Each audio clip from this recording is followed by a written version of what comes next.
जैसा आपने को पता है कि कोविड महामारी, इसी को लेकर के बार बार हम लोग मिल रहे हैं और ये विषय ऐसा है कि हम लोग काफ़ी अभियान में आगे भी बढ़ रहे हैं, फिर भी आवश्यकताएं जो हर दिन की होती हैं उस हिसाब से पूरी तैयारी एडमिनिस्ट्रेशन के लोग साथ भी करते हैं और जो भी सहयोगी हैं उन सब के साथ मिलकर के योजना बनाते हैं, उसको आगे बढ़ाते हैं।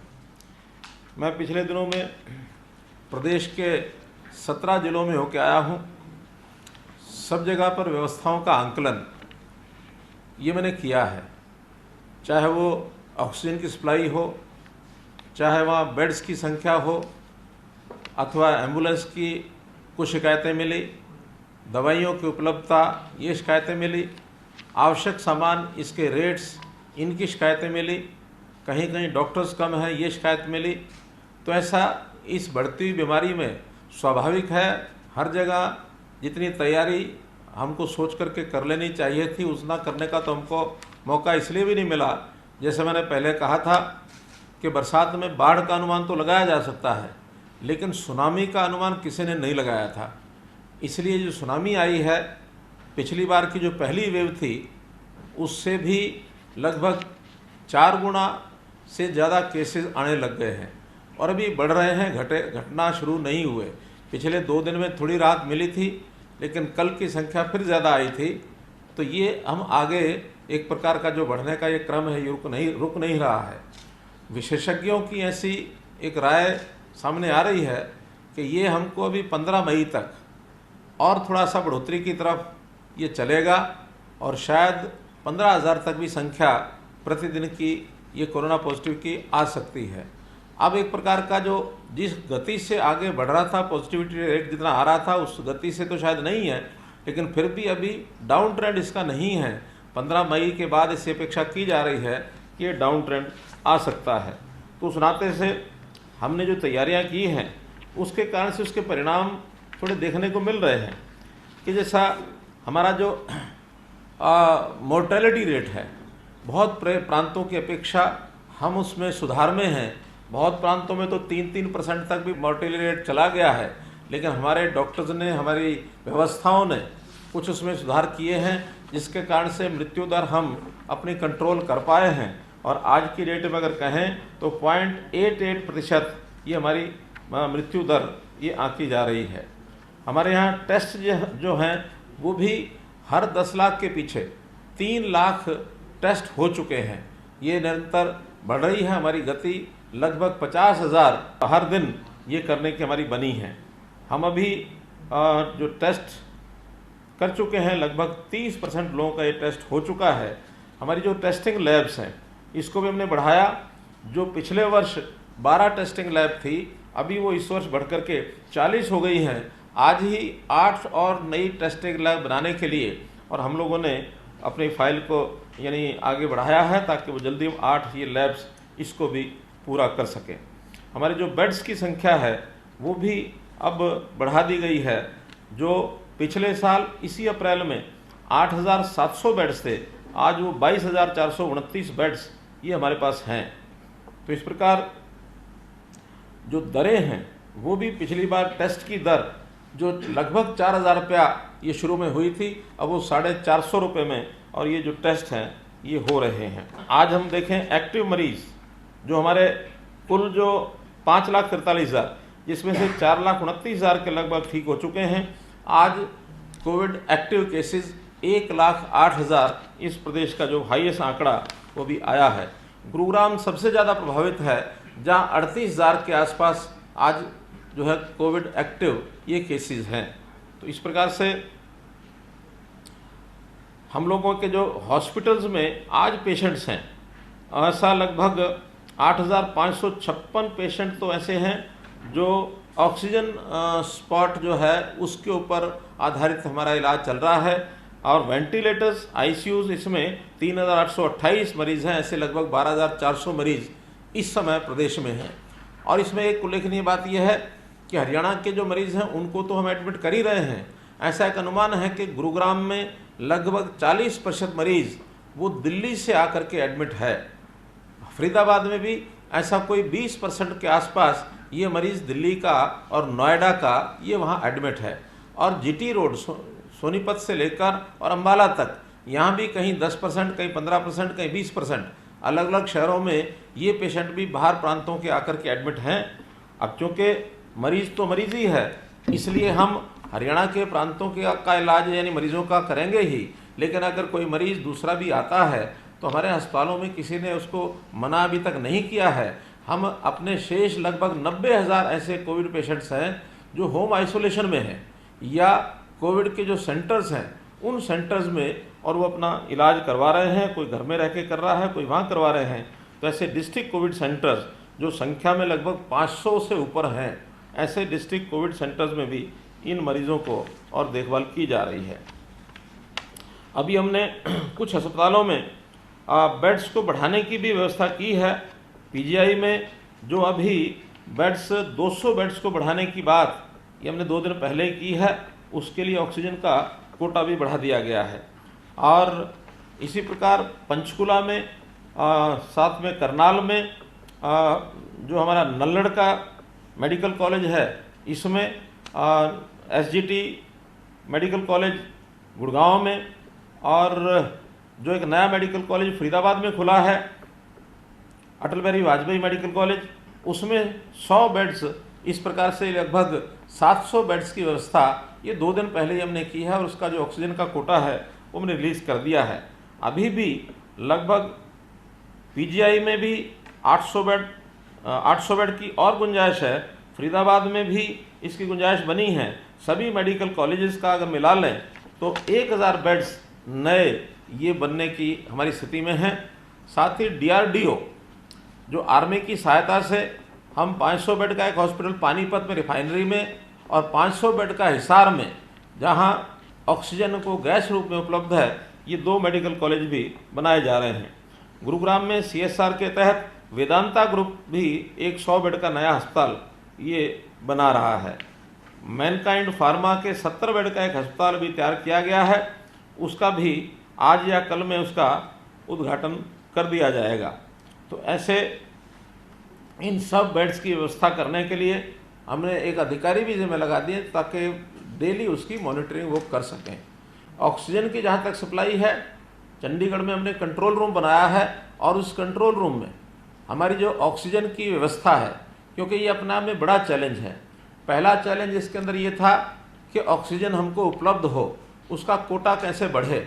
आसपास जहाँ से हमको मिल रही थी, जिसमें पानीपत है, रुड़की है, देहरादून है, बद्दी से भी कुछ दिन हमको ऑक्सीजन मिली, भिवाड़ी से हमको ऑक्सीजन मिली, लेकिन जब ये ऑक्सीजन कम पड़ने लगी तो नॉर्थ ईस्ट से, खास करके उड़ीसा प्रांत से हमको जो स्टील प्लांट्स जितने हैं वहाँ से ऑक्सीजन की उपलब्धि हुई, ताकि 70 मीट्रिक टन वहाँ से प्रतिदिन का कोटा हमको मंजूर हुआ है। पहला चैलेंज कोटा मंजूर कराने का था। दूसरा चैलेंज दूरस्थ स्थानों से ट्रांसपोर्ट के माध्यम से इस ऑक्सीजन को लाने का था। उनके लिए हमने 20 टैंकर प्राप्त कर लिए हैं, जिनको ट्रेन के द्वारा वहाँ से लाया जाता है और खाली टैंकर यहाँ से हवाई जहाज़ के द्वारा हम प्रतिदिन भेजते हैं। और ये अपने आप में अभी भी आवश्यकता और हमारी टैंकर्स की है, बनी हुई है। हम इसके अलावा फ्री मार्केट से भी जितनी ऑक्सीजन हमको मिलती है वो हम प्राप्त करते हैं। एमएसएमई के कुछ प्लांट्स जो ऑक्सीजन को इंडस्ट्रियल यानी एरिया को इंडस्ट्रियल के पर्पज़ के लिए जहाँ ऑक्सीजन का उपयोग हो रहा था, उसको भी डाइवर्ट करके मेडिकल ऑक्सीजन का और उपयोग करने के लिए उनको लाइसेंस दे दिए हैं।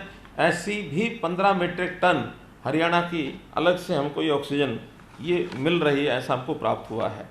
जो पीएसए तकनीक के ऊपर आधारित ऑक्सीजन प्रोड्यूसिंग प्लांट भले ही छोटे होते हैं, जिसमें एक पीएसए प्लांट में 0.37 मीट्रिक टन ही ऑक्सीजन हमको मिलती है, वो भी 6 ऑक्सीजन के ऐसे मिनी प्लांट्स ये हमको मिल गए हैं, जिसमें से 4 ये चालू हो चुके हैं। एक आध दिन में 2 और भी चालू हो जाएंगे। इसके अतिरिक्त 180 पीएसए प्लांट्स की एक ऑर्डर हमने केंद्र सरकार के सामने रखा है, वो भी शीघ्र विदेश से मंगवा करके और वो हमको मिलेंगे। इस गैस को यानी ट्रांसपोर्टेशन के माध्यम से लाने के बाद अगला जो चैलेंज होता है उसका उसका जो डिस्ट्रीब्यूशन है ज़िले में और ज़िले के बाद हॉस्पिटल्स में, और इसके लिए जो अलग अलग सप्लायर हैं उन्होंने उसको सिलेंडर्स में भरने के ये व्यवस्था की हुई है। ऐसी 13 जिलों में 22 पॉइंट्स ऐसे हैं जहां से इसको सिलेंडर में भरा जा सकता है, और सिलेंडर भर करके फिर दूर दराज जो भी हॉस्पिटल है उनमें पहुंचाया जाता है। हर हॉस्पिटल की अलग अलग संख्या के हिसाब से उनका कोटा निर्धारित किया है।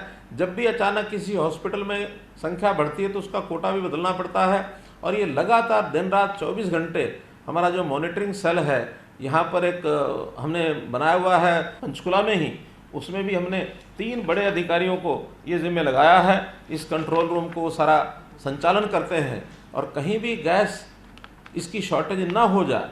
हर ज़िले में डीसीज को हमने कहा है कि इमरजेंसी कोटा ज़्यादा नहीं तो एक 10-20 सिलेंडर भर करके अपने कब्जे में उनको रखने चाहिए, और ऐसा 2-3 जगह हमको अचानक जब बहुत समस्या आई तो उसका उपयोग भी उन्होंने किया। तो इस प्रकार से सारा जो इंफ्रास्ट्रक्चर है उन्होंने इसको तैयार करके दिया है, और कहीं भी कोई कठिनाई ना आए इसके लिए हम काम कर रहे हैं। और साथ ही एक तैयारी हमें रेमडेसिविर इंजेक्शन और टोसिली इंजेक्शन, इसका भी एक चैलेंज है। हमें 20,000 रेमडेसिविर इंजेक्शन इसकी मांग केंद्र से की है, लेकिन अभी तक 12,700 रेमडेसिविर इंजेक्शन ही हमको मिले हैं। इसी प्रकार जो टोसिली जो इंजेक्शन है ये भी हमको 160 और ये मिले हैं, जिसमें से 80 इंजेक्शन तो हमने प्राइवेट हॉस्पिटल्स के लिए और 80 सरकारी जो मेडिकल कॉलेजेस हैं उनको दिए हैं। और एक व्यवस्था बनाई गई है कि उस व्यवस्था से जो इलाज करने वाला डॉक्टर है एक परफॉर्मा भर के हमने प्रदेश की 3 एक्सपर्ट डॉक्टर्स की टीम बनाई है, उनको भेजते हैं और वो व्हाट्सएप के ऊपर ही जल्दी से उसका निर्णय करते हैं कि किस पेशेंट को टोसिली की आवश्यकता है। क्योंकि डॉक्टर एक्सपर्ट्स कहते हैं कि बिना आवश्यकता के टोसिली देने से भी मरीज को लाभ की बजाय उसकी हानि हो सकती है। इसलिए बहुत एक्सपर्ट डॉक्टर्स उनके माध्यम से इसको सैंक्शन किया जाता है और तब उसको दिया जाता है। तो इस टोसिली का और रेमडेसिविर के जो कालाबाजारी शुरू हो गई थी उसको भी हमने रोकने में सफलता पाई है। इसी प्रकार विषय हमारा टीकाकरण का है, वैक्सीनेशन का। 45 वर्ष से ऊपर के लगभग 39 लाख लोगों का प्रदेश में और टीकाकरण हो चुका है वैक्सीनेशन का। अब 18 से 45 वर्ष के जो लोग हैं इनका जो 1 मई से शुरू किया गया वैक्सीनेशन, इसके लिए 3 लाख डोज हमको मिली हैं और ये 3 लाख में से लगभग 1.25 लाख लग चुकी हैं। अगले 2 दिन में 3 दिन में जैसे ही नेक्स्ट हमारे पास एक खेप और आएगी इंजेक्शन की तो उसको भी हम चालू करेंगे। इसके लिए बाकायदा रजिस्ट्रेशन कराया जाता है, उनको सेंटर्स अलॉट किए जाते हैं, जिस सेंटर पर उसकी बारी आती है वहाँ जा कर के वो इंजेक्शन जो है वो लगवाता है। एक बात निर्णय हमने किया है, पहले तो 45 से ऊपर के सभी सरकार को फ्री मिलते थे केंद्र सरकार की ओर से, लेकिन ये प्रदेश सरकारों को खरीदना पड़ता है 400 रुपये और 600 रुपये प्रति इंजेक्शन के हिसाब से।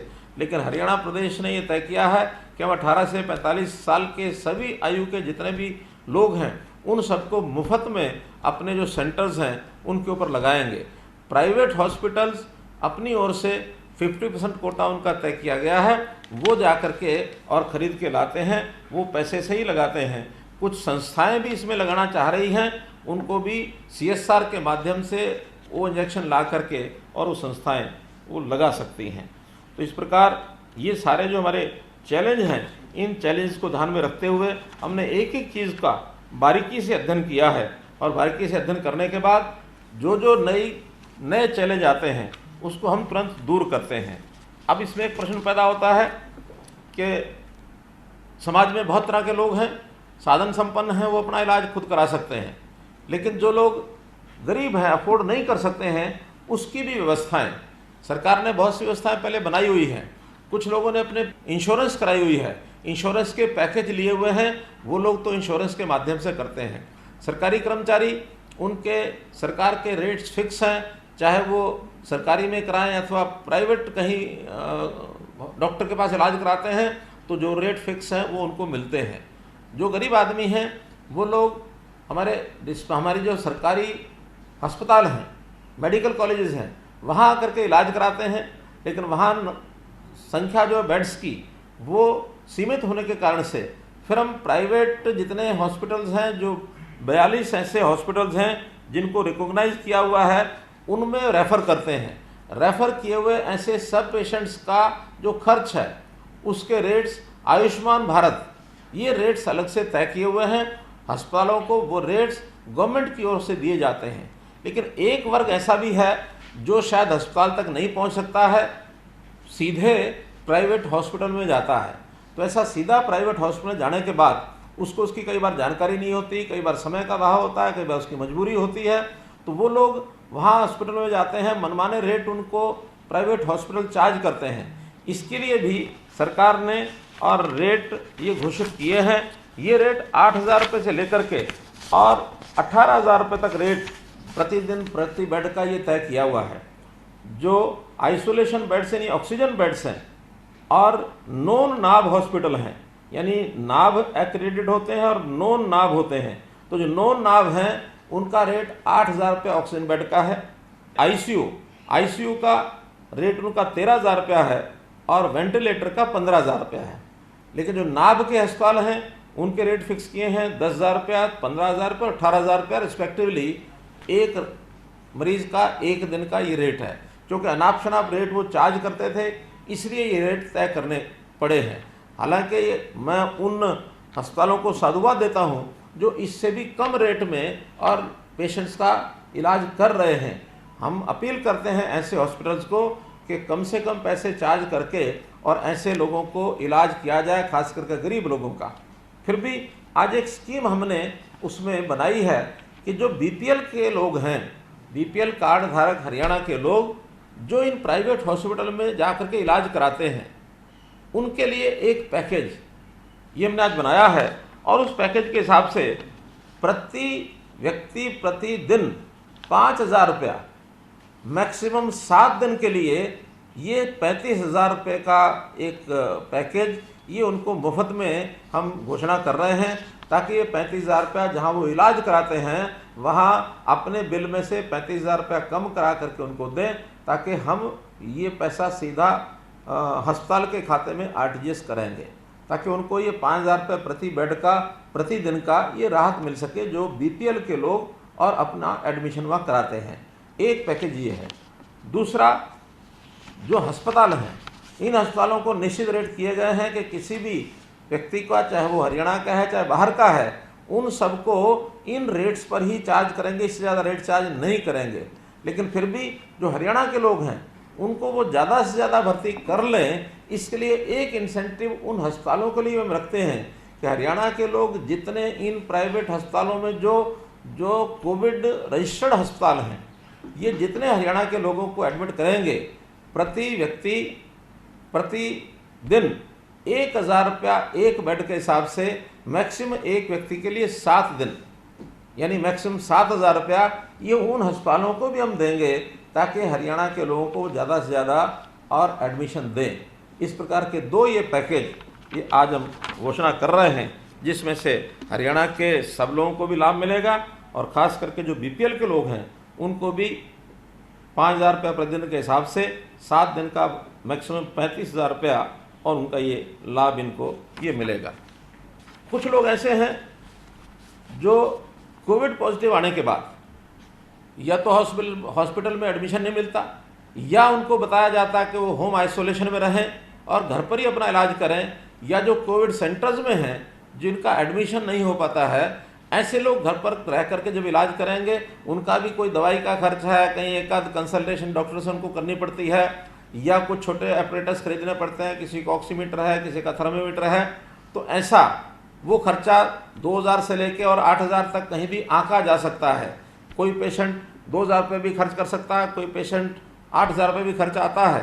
तो उसका भी ऑन एवरेज ऐसा पेशेंट कोविड पॉजिटिव आने के बाद घर में रहकर इलाज करेगा उसको, और वो बीपीएल का होगा, तो उसको भी 5,000 रुपये की लमसम सहायता ये उस पेशेंट को भी दी जाएगी जो पॉजिटिव आता है, जिसका पॉजिटिव में रजिस्ट्रेशन है। उसको केवल अपना बीपीएल का कार्ड दिखाना है और 5,000 रुपये की सहायता उसके खाते में और ये सीधी भेजी जाएगी। एक विषय मित्रों, कल से समाचार पत्रों में भी छपा है, कुछ मीडिया के मित्रों ने टेलीविज़न पर भी दिखाया है। मेरा 2 दिन पहले नूह में दौरा हुआ था। तो नू दौरा के समय हमने हर जगह जैसे एक ऑडिट करते हैं हर चीज़ का, तो वहाँ के ऑडिट करने के बाद हमको ध्यान में आया कि जितने बेड्स वहाँ चालू स्थिति में हैं वहाँ एक सफिशिएंट व्यवस्था के हिसाब से चल रहे हैं, लेकिन वेंटिलेटर्स बड़ी संख्या में वहाँ रखे हुए हैं। काफ़ी समय पहले खरीद करके रखे थे, लेकिन वो चालू नहीं कर पाए, किन्हीं कारणों से भी नहीं चालू कर पाए। 80 वेंटिलेटर वहाँ रखे थे, जिसमें से 34 ही चालू हैं, बाकी 46 वेंटिलेटर अभी नहीं चल रहे हैं वहाँ। तो हमने तुरंत प्रभाव से ये कहा कि आप इन 34 को 50 करिए। 16 वेंटिलेटर तो वहाँ और बढ़ा दिए हैं, उनकी ऑक्सीजन की व्यवस्था भी उनकी कर दी है, और साथ ही आसपास के स्थानों पर जहाँ वेंटिलेटर ना होने के कारण से पेशेंट इधर उधर उनको भेजने पड़ते हैं, तो ऐसे 5 वेंटिलेटर रेवाड़ी के लिए और 5 वेंटिलेटर पलवल के लिए ये वहाँ से भिजवाए हैं। अब चूँकि वहाँ व्यवस्था में वो अतिरिक्त वेंटिलेटर थे, कहीं किसी का उपयोग हो रहे थे और इसलिए वहाँ से भेजे गए, ऐसा नहीं है, बल्कि वहाँ तो 34 से 50 की व्यवस्था कर दी गई है।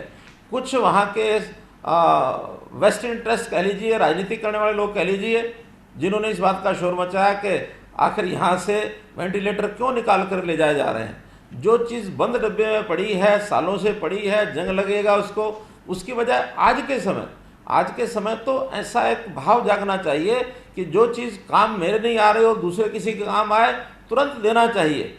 बल्कि एक उदाहरण तो मेरे पास ऐसा आया, जो 80 साल का वृद्ध जो हॉस्पिटल में एडमिट था, वहाँ अचानक एक 40 साल का व्यक्ति, उसकी पत्नी वहाँ गई कि मेरे पति को ये आवश्यकता है, बेड मुझे मिल नहीं रहा है, थोड़ा गुहार लगाई डॉक्टर को, इसको उसको, तो उस 80 साल के वृद्ध को जानकारी मिली। उसने तुरंत कहा कि मेरी बजाय इस 40 साल के नौजवान को बेड की आवश्यकता ज़्यादा है, मैं तो अपना इलाज घर में जाके कर लूँगा, और वो बेड छोड़ करके घर चला गया। उस 40 साल के व्यक्ति को वो बेड दिलवाया। हमारा कहना सेवा भाव में पता नहीं क्या कुछ करना पड़ता है। तो इस सेवा भाव की बजाय हम अपना इतना छोटा स्वार्थ लेकर चलें कि मेरे यहाँ से, और ये यानी वेंटिलेटर कैसे चले गए। पहली बात तो सरकार की संपत्ति है, वो यहाँ जाएगी कि वहाँ जाएगी, वो निर्णय सरकारी होगा। दूसरा, उसका उपयोग वहाँ कोई नहीं हो रहा, वो पता नहीं कब उपयोग होगा कब नहीं होगा। वहाँ भी 34 से हमने 50 कर दिए। तो इस प्रकार की जो छोटी हरकतें करने के जो लोग आदी हैं, उनको मैं एक राय देना चाहता हूँ कि भलाई उसी में है, सेवा भाव उसी में है कि हमारे काम जो चीज़ आ रही है वो तो ठीक है, लेकिन जो दूसरे व्यक्ति के काम आ जाए वो उससे अच्छा होगा। इसलिए हम लोग गरीब से गरीब व्यक्ति की सेवा करने के लिए, मेरे लिए ना कोई आम है ना खास है, सब बराबर हैं, सबका सेवा हो। तो इस प्रकार से हम इसको आगे बढ़ा रहे हैं, इस पर भी हमें ध्यान देना अति आवश्यक है।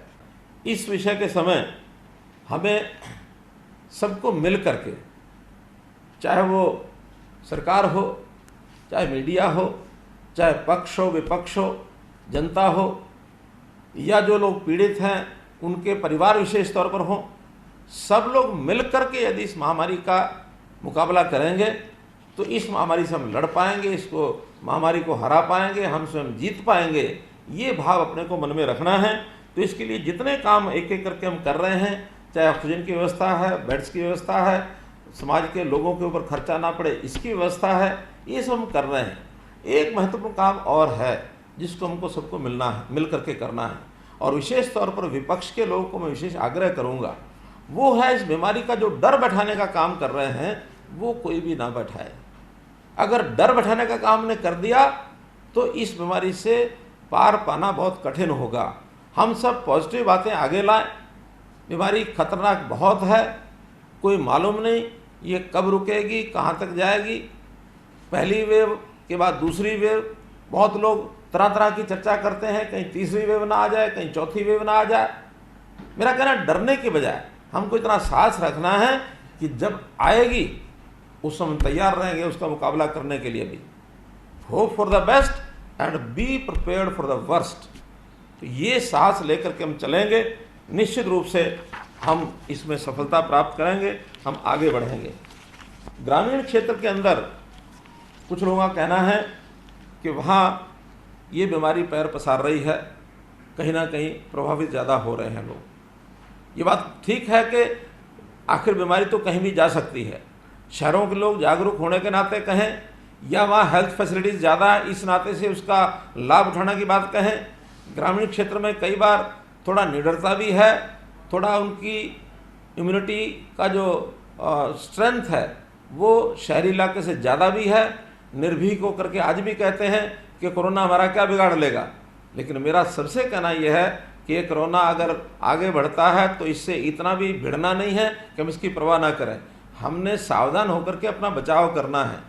ग्रामीण क्षेत्र के लिए अलग से एक प्रोग्राम चलाने के लिए मैंने कल ही हेल्थ डिपार्टमेंट को कहा है। एक पैकेज वो तैयार कर रहे हैं, प्रोग्राम तैयार कर रहे हैं।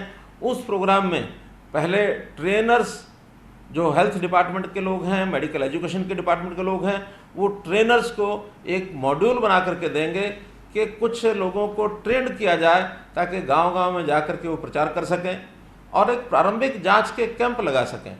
प्रारंभिक जांच के कैंप लगाकर हर ऐसा व्यक्ति जिसको थोड़ा बहुत भी लक्षण है, लक्षण नहीं भी है, तो संभव हो तो हर व्यक्ति ये मान करके पता नहीं इसको भी कोविड हो सकता है, कोविड नहीं है ये गारंटी से कोई कह नहीं सकता है।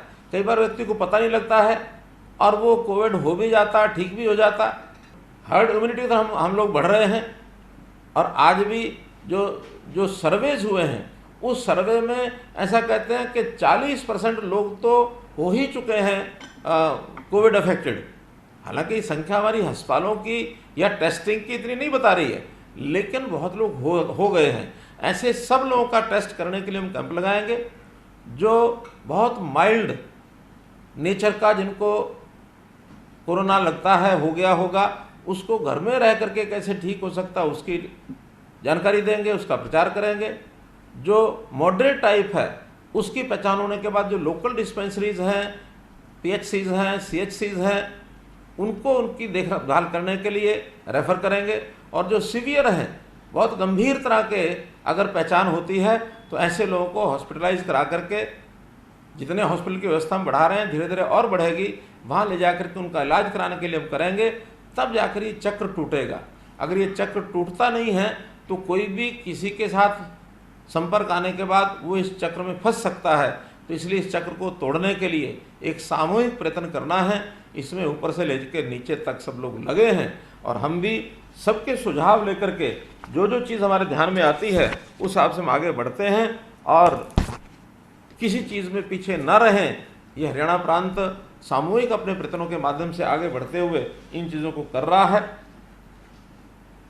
हमारे जो गरीब लोग हैं उनको राशन ठीक से मिले। प्रधानमंत्री जी ने 5 किलोग्राम गेहूं प्रति व्यक्ति 2 महीने के लिए घोषणा कर दी है। इसका वितरण और जो पहले से राशन दिया जाता है उसका वितरण हम वॉलंटियर्स जैसे पिछले साल लगाए थे, ऐसे वॉलंटियर्स उनको भी संपर्क करेंगे जो पिछले बार थे। नए वॉलंटियर्स को भी रजिस्ट्रेशन करेंगे ताकि घर घर डोर डिलीवरी का जो हमारा मैकेनिज़्म है, इस मैकेनिज़्म को फिर सुदृढ़ करेंगे ताकि लोग बाहर ना निकलें, बल्कि ये जो एक प्रकार से वॉलंटियर्स हैं इनको पास बना के देंगे और ये पासेस लेकर के और जा कर के घर घर में चीज़ वितरण करें ताकि इस बीमारी को फैलने से रोका जा सके। और इसमें जो चीज़ों की महंगाई हो गई थी, इसके लिए हमारे फूड एंड सप्लाई डिपार्टमेंट ने रेट लिस्ट ये भी जारी कर दी है कि हर वस्तु एक रेंज दिया है, इससे लेकर के इसके बीच में ही वो बिकनी चाहिए, इससे ज़्यादा रेट नहीं लगना चाहिए। जिन लोगों के पास राशन कार्ड नहीं है, पिछली बार भी हमने एक विशेष अभियान चलाया था डिस्ट्रेस राशन टोकन DRT, उसी को फिर लागू करेंगे। रजिस्ट्रेशन कराएंगे कि जिसके पास राशन कार्ड नहीं है उनको भी उसी प्रकार से 5 किलो प्रति व्यक्ति राशन जो है वो फ्री में दिया जाएगा। ये भी हमारी ओर से और लगातार इसको चालू करेंगे।